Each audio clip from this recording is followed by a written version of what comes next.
Welcome back to the JCPod, part number Stare Down Sports, Stare Down Greatness. It's officially that time, man. It's week 2 in June. We have 86 days left until the NFL's back around and upon us. And that's going to be here before you even know it. So that means we have some stuff to break down. So today, how we're going to do it, we're going to go over some NFL news first, talk about some quick stories, because there's some...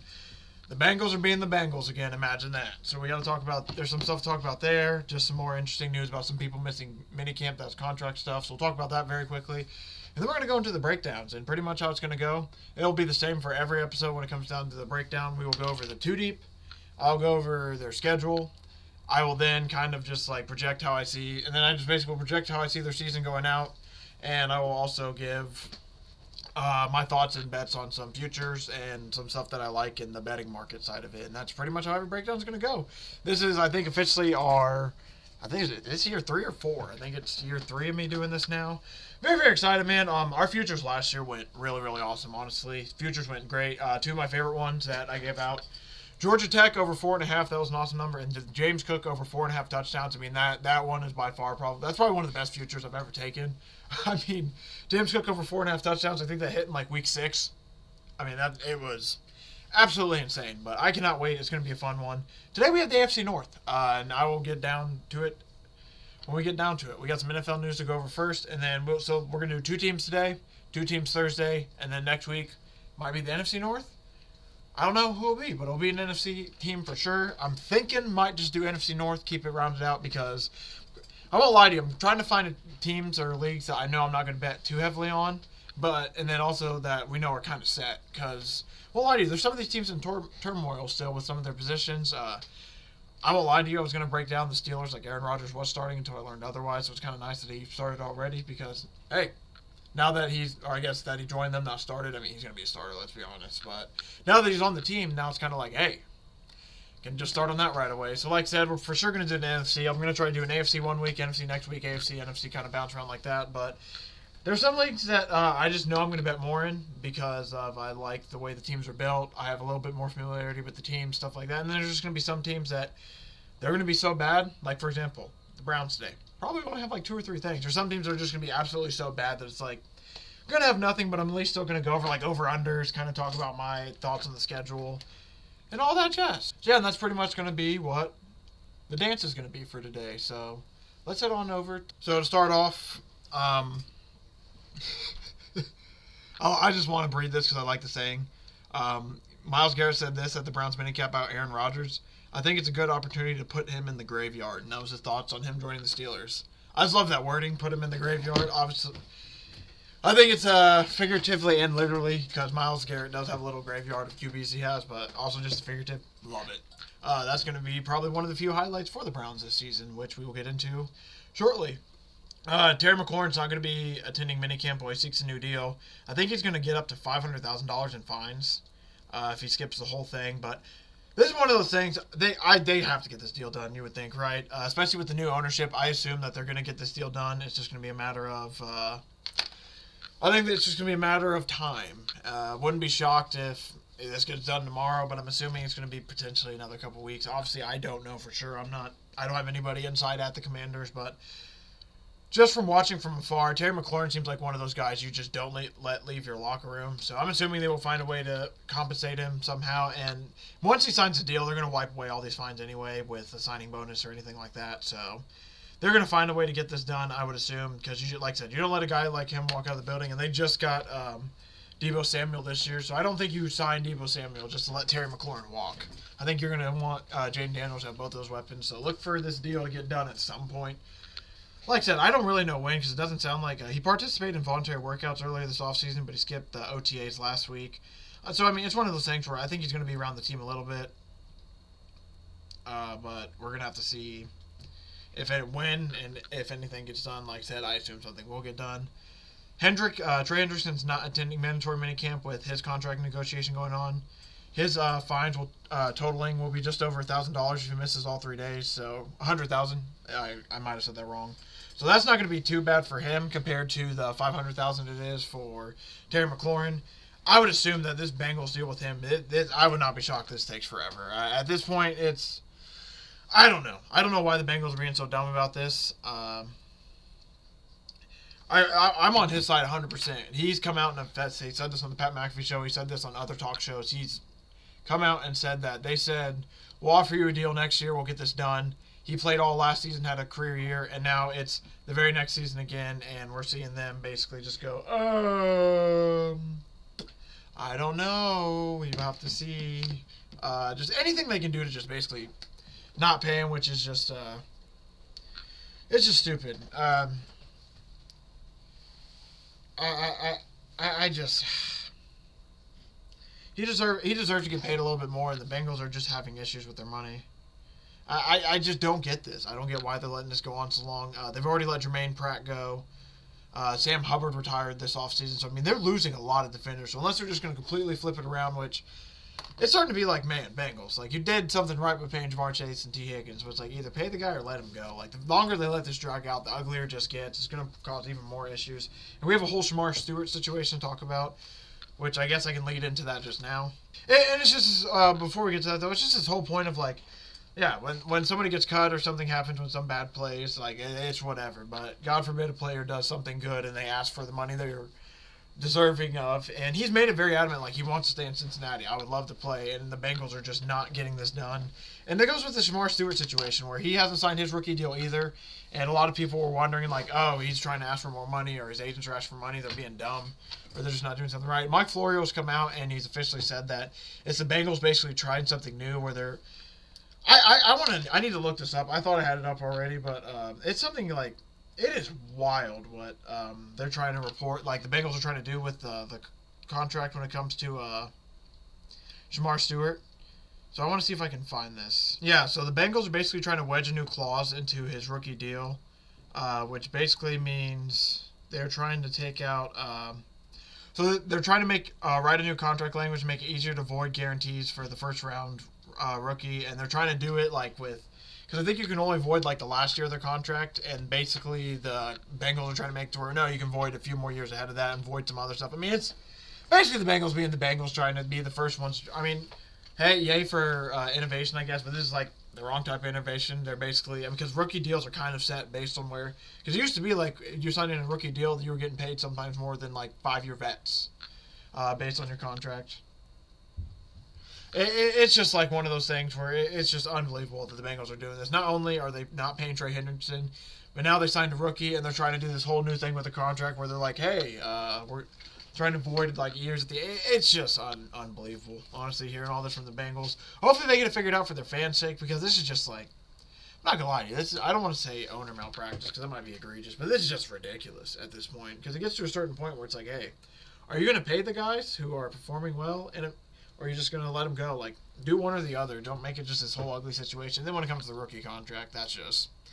You hear stuff like that, it's just like, of course they are. And you got to think, like, what agent is going to make his guy sign that? Like, come on now. Come on now. J.J. Watt... Or, sorry, not J.J. Watt. T.J. Watt is apparently... skipping mandatory minicamp ahead of contract negotiations. This one I don't think we need to worry about at all. There's no way they let him walk. I'm assuming that it's just going to be this one for sure. Like the Terry McLaurin one is like, I kind of feel like it's going to be a matter of time. I can't be 100% sure. This one where it's like 99.99% sure, where it's like, yeah, they're going to try to keep TJ Watt around.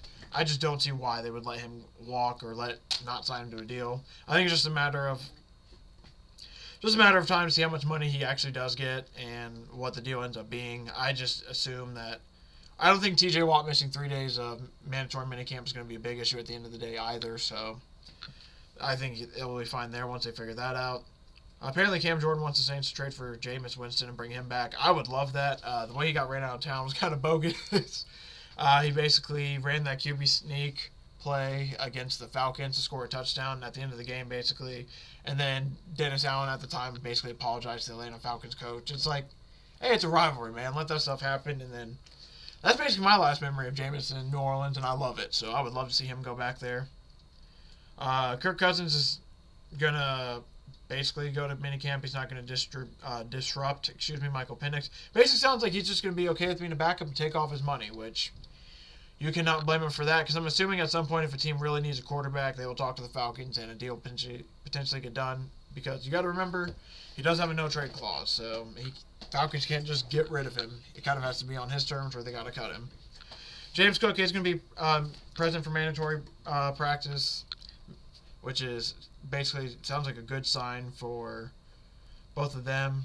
I mean, I assume the Bills are going to keep him. It's just going to be a matter of how much money he's asking for. It sounds like a decent amount, and the Bills are not willing to pay that at this time. It seems like at this moment in time, nothing's going to happen. But I assume, like I said, this is another one of those situations I assume they're going to sign him back. But at this moment in time, nothing's really happening. He's at least there at camp, but they have 3 dynamic backs now, so that's the only thing that makes me wonder. Is like, man, they had Ty Johnson and Davis.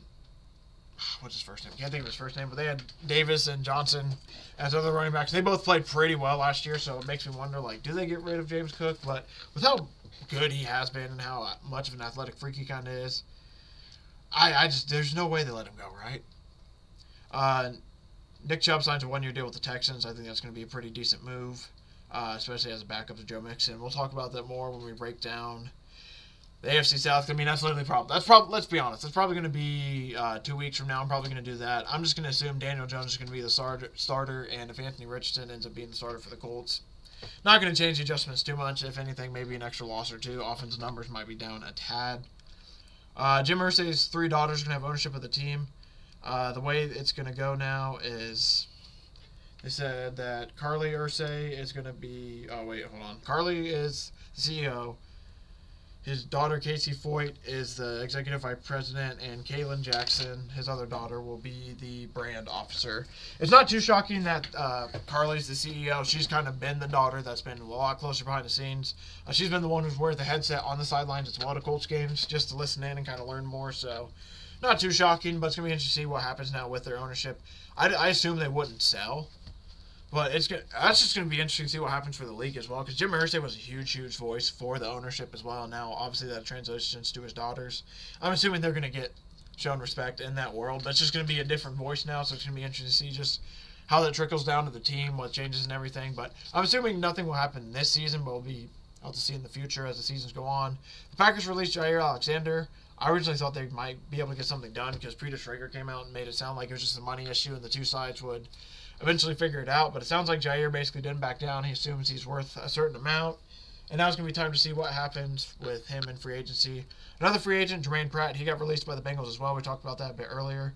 This is a guy I could see potentially joining the Colts. He's drafted in 2019 to the Bengals, who at the time, that was when Lou Anarumo started as a defensive coordinator. So his only defensive coordinator in the NFL has been Lou Anarumo, so that's a interesting one because I would be curious to see if he does join the Colts. I would love to have him on the Colts, especially because you can get him for like a semi-cheapest deal. Oh, this is something with James Cook. James Cook apparently said, "I like my money. That's why I'm here."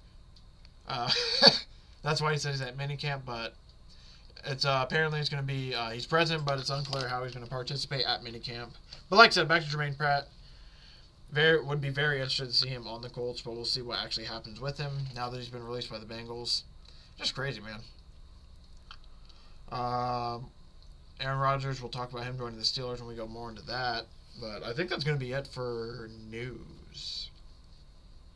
Yeah, that should be it for news. So it's time to officially do the breakdown. So like I said, we will start with the Cleveland Browns. I'll break them down first because I don't have a lot on the Cleveland Browns. I'm not going to lie to you. I'm going to assume Joe Flacco is their starting quarterback. And if it's not Joe Flacco, I don't think it's going to be much better, if we're being honest. So, like, it is going to be kind of hard to break this team down officially when it comes to how they're going to be as an official team. But let's be honest. If it's not Joe Flacco, Kenny Pickett, Dylan Gabriel, and Shedeur Sanders all in the same. I put them all kind of in the same bucket as, like, I don't think they're going to elevate the team too much, and I could be wrong. It's because we don't know what Dylan Gabriel or Shedeur Sanders will be, so it's hard to project it anyway. So, yeah, starter-wise, it's going to be either Joe Flacco. Right now they have Kenny Pickett as a second stringer. From everything I've heard, it's Joe Flacco, so we'll say Joe Flacco's the pseudo-starter for the time being. Kenny Pickett is the pseudo-second string then, and then it's Dylan Gabriel, Shedeur Sanders battling out for the third string. I would assume that like I said, we'll have to see, but I would assume that eventually Kenny Pickett might just be gone if Joe Flacco wins the job or vice versa. If Kenny Pickett does win the job, they might just get rid of Joe Flacco because I assume they want to keep both rookies on the team. But with that emergency third quarterback position, it makes it a little bit weird to where the point they might not have to get rid of any of these guys. But Deshaun Watson is there on the depth chart, but just know that I don't think he's playing for the Browns again. Let's just put it that way. Running back wise, I got Jerome Ford, Quinshon Judkins, Dylan Sampson, Pierre Strong. Wide receiver wise, Jerry Jeudy, David Bell, Cedric Tillman, Jamari Thrash, Deontay Johnson, Michael Woods. Tight end, they got David Njoku. They got Harold Fannin Jr. I really like that too. I think that's going to be a nasty combo at tight end. And then defensively, we'll talk about, shout out to the big boys up front, obviously. I guess we should talk about offensive linemen real quick. DeJuan Jones, Joel Benito, Ethan Poshik, Wyatt Teller, and Jack Conklin. Sneaky, pretty good O-line. It's just their quarterback play has been so horrible you wouldn't know. Defensively, then, you got Myles Garrett, Malik Collins, Mason Graham, Isaiah McGuire. Is it Schweisinger? Carson Schweisinger, Jordan Hicks, Mohamed Diabate, Denzel Ward, Grant Delpit, Ronnie Hickman, Martin Emerson Jr., and Greg Newsome II. Something really sad, Owusu Koromoa, who is one of their best linebackers, he will not be with the... He won't be with the team this year because he is having issues with his neck, so he's currently on the physically unable to perform. I think that's what they're going to move him to, which is a huge, huge loss for them because he is a really, really good linebacker. But that's where the rookie from UCLA comes in, and that's where he's starting right now. But I mean, it's not a horrible roster when you read it out. It's going to be very interesting. It all comes down to the quarterback play with this team. I mean, because like I said, I really like their tight ends, David Njoku and Harold Fannin Jr. Really like that combo. Wide receiver wise, they have Jerry Jeudy, and Cedric Tillman. I think are pretty decent. I'm not a fan of Deontay Johnson, I will say. He's basically left a trail of just mess, it seems like, ever he's been the last couple stops. But past that, I mean, David Bell's kind of meh. Running back wise, Dylan Sampson, Quinshon Judkins, those should be two promising young guys. So, I mean, it's one of those things where the Browns could be promising. I don't know if they're going to get the quarterback play this year because you look at the schedule too. Week 1, they're home for the Bengals, and they travel to Baltimore, home for Green Bay, travel to the Lions. Minnesota, I think this is a special game. Oh, yeah, this is their overseas game. The Browns are playing, I don't know where it's. I can't remember when it's out. They're playing Minnesota somewhere. I believe it's Munich. It's somewhere over, I think, in the UK. And then they come back home. Sorry. This thing has me a mess. I don't know where they play. It's a neutral site game for the Vikings one, though. Then they travel to Pittsburgh, home for Miami. Then it's away to New England. They get a bye. Away for the Jets. Home for Baltimore. Travel to Las Vegas. 2-game home stretch for San Francisco, Tennessee. Travel to Chicago. Home for Buffalo. Home for Pittsburgh. And then the last game of the season. Man, that's kind of cool. They start their season with the Bengals, end their season with the Bengals. Nice little way to end it. Their over-under for this schedule is 5.5. I would assume that I'd probably go under if I had to take it. The under's at like -162. I don't think I'm going to bet it personally, but if I had to pick it, I would take the under just for the fact that I think it's about a 5-win team. If they do go over, I would not be shocked they win. I just wouldn't be shocked if the Browns won like 6 games at most. It just really comes down to their quarterback play. I just don't know what to expect from who's going to start. If Joe Flacco starts, I'm assuming they're going to throw for a decent amount of yards, but I don't know if the win-loss is really going to be there. Past that, I mean, Dylan Gabriel starts, I really don't know what to expect there. Same with Shedeur Sanders, I really don't know what to expect there. Ooh, this number's moved. Can't wait to talk about Pittsburgh. But past that, yeah, I mean, it's probably not going to look the best for Cleveland. They're, like I said, the under 5.5 is at -160. I'd probably lean the under. The only receiver I see doing Cedric Tillman and Jerry Jeudy, I think will have decent seasons. I don't want to bet any of their overs, though, because I think I would not be shocked if 4 of these guys play, and that's probably why I'm going to stay away from the majority of these props from this team. Is just I think there's going to be a lot of quarterback rotation. I wouldn't be shocked if Joe Flacco started the season. He has a shaky game or two. They go to Kenny Pickett. He's not too good. Maybe go back to Joe Flacco. Later in the season, pick between Dylan Gabriel or Shedeur Sanders. Have one start a couple games. Then we have the other start the other couple, or have one guy go the whole way. I just really don't. There's just so many scenarios you can have with this quarterback room that I'm not going to trust it, man. So I'm personally probably going to stay away from most of their props. Over-under-wise, probably going to stay away from that as well. If I was going to bet anybody's props, I probably would. It'd be Njoku or Jeudy. I don't know what, I don't think they even have their touchdown props out yet.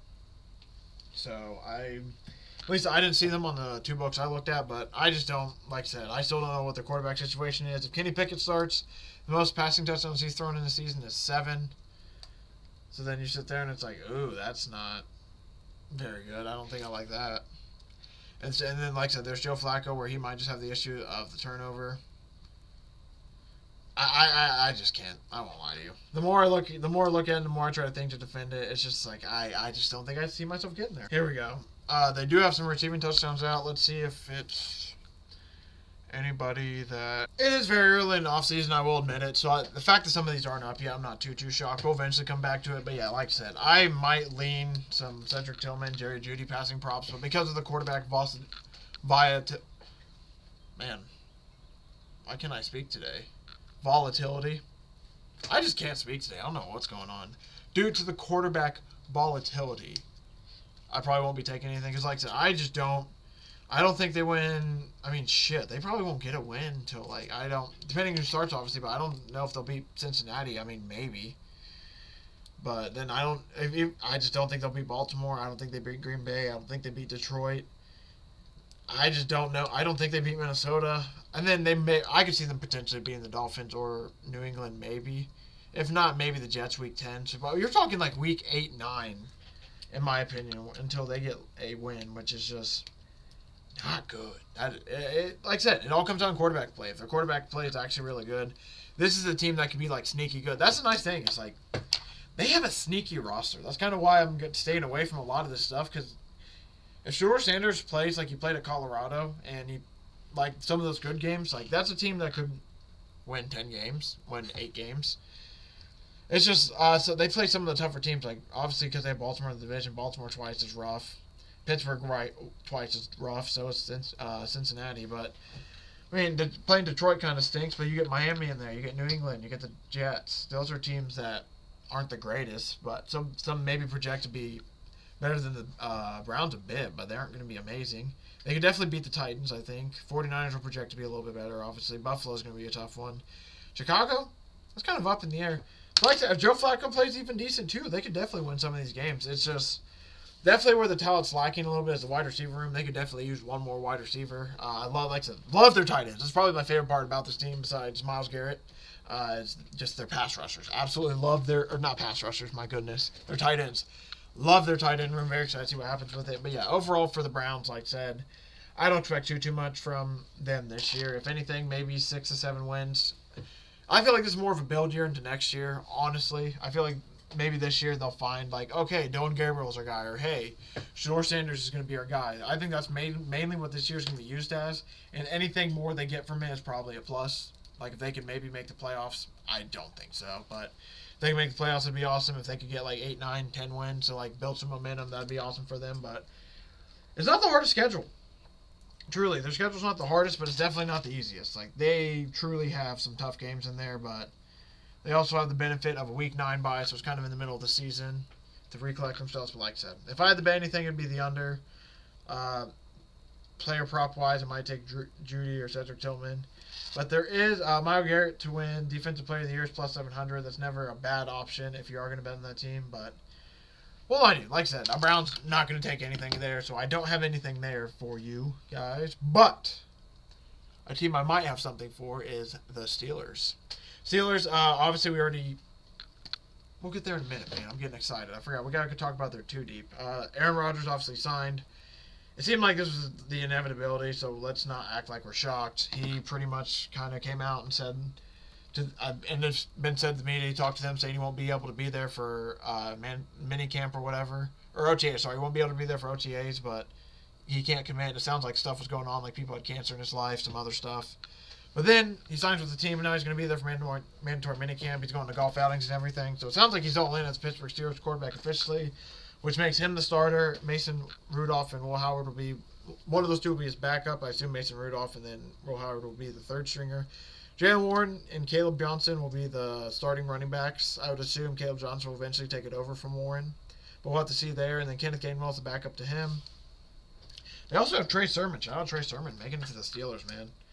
DK Metcalf, Roman Wilson, Robert Woods, Scotty Miller, Calvin Austin, Ben Skoranek is their wide receiver room. Pat Freiermuth, Darnell Washington is their tight ends. Won't lie to you. Wide receiver room, kind of dusty. They really need somebody else to help there. I don't even know who would lead their offensive line. Would it be Samalu? I would assume maybe Samalu, maybe Broderick Jones. I don't know. I don't know who would be technically the leader of the offensive line there. Steelers fans will know a little bit better than me. Derek Harmon, I think this is a new draft person they just drafted. Keanu Benton, this is defensively now. Cameron Hayward, TJ Watt, Patrick Queen, Peyton Wilson, Alex Highsmith, Darius Slay, Deshaun Elliott, Minka Fitzpatrick, Joey Porter, and Beanie Bishop will be your starters. Yeah, their over-unders at 8.5. Tomlin has hit that over every season of his career that he's coached. Now that they have Aaron Rodgers, I'm pretty confident they should go at least 9-8 at worst. I assume maybe 10-7. I would assume at best they'll be an 11-win team, but I'm assuming it's going to be about 10-7. Probably not a horrible season, but somewhat mediocre to the Pittsburgh Steelers sense. Going into week 1, you will be a revenge game for Aaron Rodgers. They're traveling to New York to play the Jets. I'm assuming he's going to have a lot of fun that game. Then they come back home to take on Seattle. Week 3, they're away for New England. Week 4, neutral site game with the Vikings. We announced those.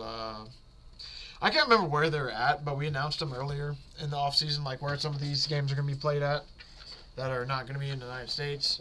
So week 5's their bye. That's really, really tough for being an older team. Yeah, that is. I mean, with the travel back from... it's Ireland. That game's in Ireland. That's why. That actually makes a lot more sense. Never mind. Really sucks for them that the week 5 bye is there, but it's going to be really helpful after a week in Ireland. And then they have that bye. They defend home turf against the Cleveland Browns. Travel to Cincinnati. Home for Green Bay. Home for the Colts. Travel to the Chargers. Home for Bengals. Away for Bears. Home for Bills. Away for Ravens. Home for Dolphins. At Lions, at Cleveland, end the year with the Ravens. Like I said, they're over-unders at 8.5. I definitely think they could hit that. Especially if they get some of these games. If they can steal some games, like they can steal a game against the Lions, like one of those good teams, steal a game against Buffalo. Like if they're able to steal a game like that in the regular season against one of these teams, I think they'll go a long way for their over-under. I don't think I need to explain it and go over the schedule, like try to find their 9 wins. It's Mike Tomlin. They're going to find 9 wins. They're probably going to steal a game they shouldn't. For sure, lose a game they definitely have no reason to lose. But I think that I'll just love the over-under 8.5. I think I gave it out was it a week and a half ago? I think I gave it out last Thursday, and the number's already moved, which makes me glad that I jumped on it when I did because, yeah, it's starting to move the other way. It was at plus 125 when I gave it out, and it's been around plus 125 for most of the offseason. It's officially down to, I think, minus 110, and it seems like it's going to just keep moving the other way. Like I said, I really like this team with Aaron Rodgers playing with them. Their wide receiver room is dusty as can be, but he's one of those quarterbacks he likes handing off the ball. He likes controlling the game with stuff like that. So if they can bring in maybe one of his guys as well, which I wouldn't be shocked if they did, they need to bring in a wide receiver in general, but if they bring in one of his guys, maybe they'll help the wide receiver room out a bit as well. But regardless, I do think they need some type of wide receiver help. But yeah, that is for sure a bet I do have is the over. I do have the Steelers over 8.5 wins. And I got it at plus 125. Right now it's plus 110. I would definitely, if you like it, I would take it while it's still plus money. Would not be shocked if that ends up dropping to negative odds here soon. If you want to take a defensive player of the year, I think that having TJ Watt as an option is plus 900. Never a horrible option to take before the season. I assume he's going to sign with the Steelers, and I wouldn't be shocked when he signs his deal if that drops to like plus 800, plus 700. But he's never going to be a bad option to be defensive player of the year any given year, let's be honest. Something else I will like, if you don't want to take their over-under plus 120 or plus 110, them to make the playoffs is plus 148. And I won't lie to you. If they have like 9, 10, 11 wins, they will be making playoffs. I just don't. Sorry about that. I was writing something. I just don't see how they don't make the playoffs, especially with Aaron Rodgers. Now, will they it'll probably be like every other year where they lose in the first round. Maybe they won't lose by as much. Maybe they'll make it to the second round with Aaron Rodgers now. But just looking at this is a team being coached by Mike Tomlin, I just don't understand how. I just don't see how they don't get to 9 wins, and I don't see how they don't make the playoffs. It's just what I've seen now for multiple years out of this team. And I don't want to say I think Aaron Rodgers is better than Russell Wilson and Justin Fields. I think it is an upgrade from them. Now, how much of an upgrade? We'll have to see. He is going to be, 41, 42 years old. So he is a bit up there in age now. But regardless, I still think he's a better option than what they had. And I assume that the quarterback play won't be as volatile. At least maybe a little bit consistent. We'll have to see. I mean, he had some highs with the Jets, but some of those lows were really, really low. So it's just going to be a matter of was it a matter of age catching up to him, or was it because he was on the Jets? I would like to think it's a little bit more of the latter, and I think in a more controlled situation with the Steelers, he'd be able to thrive a little bit more. I would definitely say the Steelers' offensive line is better than the Jets, so I think that part will help as well.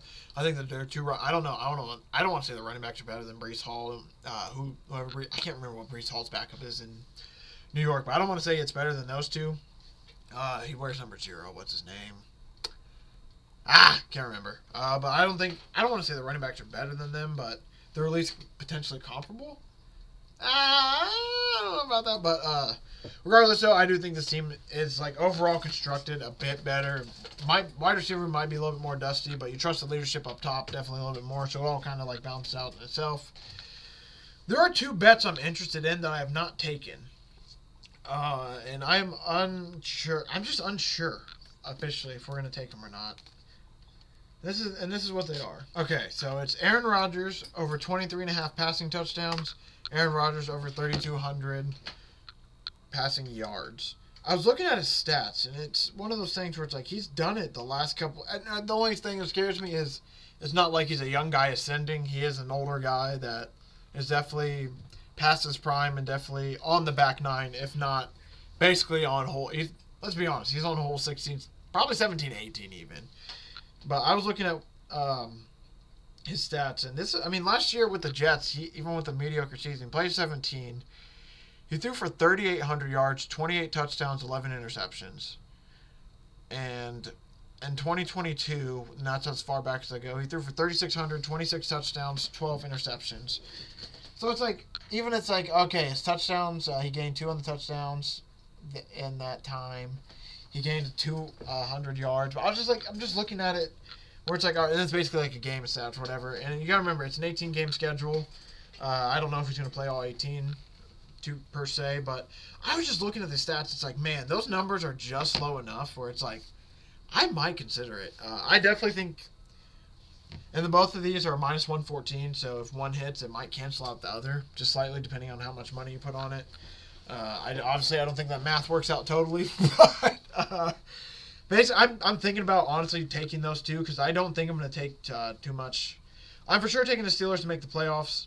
I'm probably going to take the Steelers at plus 8.5. I already did. Let's be honest. I took both those. Okay, so I have both those down. The 2 more I'm considering is Aaron Rodgers over 23.5 passing touchdowns and him over 3,200 pass yards. DK Metcalf's touchdowns are at 7.5. I don't know. I don't want to mess. I don't know. It was one of those numbers where I was just looking at it. I'm I don't know about that. So I do think him and Rodgers have a decent connection, but he had 5 last year, 8 the year before, 6 the year before that, and then it was 12 in 2022. So it's one of those things where it's 12, 6, 8, 5. So it's been up, down, and technically this should be an upswing year, but. And with how bad the wide receiver room is, maybe. But Aaron Rodgers spreads the ball out. That's the main reason I want to bet on Aaron Rodgers, too, is he spreads the ball out a decent amount. So it's one of those things where it's I really don't want to take a receiver in case he does spread it out. So I might just focus in on Rodgers. And running back-wise, I haven't seen anything for Caleb Johnson or Jalen Warren just yet. But once that does come up, I will be potentially looking at something for Caleb Johnson, especially his honestly, Caleb Johnson's rushing touchdowns I might consider. I want to see if one book has it up while we're here, but I don't think they do, especially because he's a rookie. Yeah, they don't have him up yet, but it's one of those things where Caleb Johnson might be another guy I consider taking some stuff. But regardless, I think the Steelers are going to have a pretty decent year next year. I forecast them to make the playoffs, probably lose in the first round. Again, like normal. But I do think it's going to be a good year for Aaron Rodgers. Maybe potential might be a good little last year, basically last swan song year with them. Make the playoffs, maybe even win a playoff game. I don't think they'll make it past the divisional with Rodgers. But I think this is one of those teams, especially if they sign T.J. Watt back. If they sign T.J. Watt back and they can get like a pretty good receiver, it could be huge for them. Like they could even have if they had like a Michael Pittman on their team to add with DK Metcalf, I think that would make them even more elite. So I just personally think they're missing a receiver, and if they sign T.J. Watt, this is a team that could do some damage. Like I said, divisional round at best, they might make it there. I don't know what the odds. You can project certain stuff with the books. I wonder what that is. We'll look at it real quick while we're ending it. You can basically project the elimination stage of a team, and I'm very curious to see what it would be for. There we go, stage of elimination. I just couldn't find it for a minute. If we go to Pittsburgh, I'm curious what you can get some odds on that. So to miss the playoffs, minus 180. I'm not doing that. I don't think they'll miss the playoffs. To lose in the divisional round is plus 700. To lose in the wild card round is plus 360. I'm going to write both those down because I think that this is going to be in red, by the way, but I'm going to bring them back up for later because I do think that's two things that could potentially happen. But yeah, for plus 360, plus 700, that's kind of tempting. Tell you what, I have a future on the Pacers that's for them to win the title. If they win the title, might be sprinkling on some of that. But my official breakdown, I don't know what we're going to label this part, but my official, breakdown and official bets, official answers for this. If I had to pick something for the Browns, under, it'd be the under 5.5. Won't be shocked if they win 6 games. It's kind of for them. For the Steelers, I bet they're over 8.5 wins. I think they're going to be a 9, 10, at max 11-win team, but I think it's going to be more around of a 9 and 10-win team. I do think they're going to make the playoffs. I took that at plus 148. And these are 4 bets that I'm potentially looking at taking. Aaron Rodgers over 23.5 passing touchdowns. Aaron Rodgers over 3,200 passing yards. Steelers to lose in the wild card round is plus 360, or Steelers to lose in the divisional round is plus 700. Those last 2 are dart throws. I really don't know about that. The Aaron Rodgers ones I bring up because I'm pretty sure I'm going to take those. So I'll end up with 4 bets on the Steelers, none on the Browns because, like I said, I think the volatility of the Browns quarterback makes me a little bit nervous, so I'm going to stay away from that on the off chance that, we see 4 different guys play and it just messes up the stats for everybody. Thank you all for watching. Thank you for the support. Really do appreciate it. I will be back in this feed on Thursday to go over some more NFL news.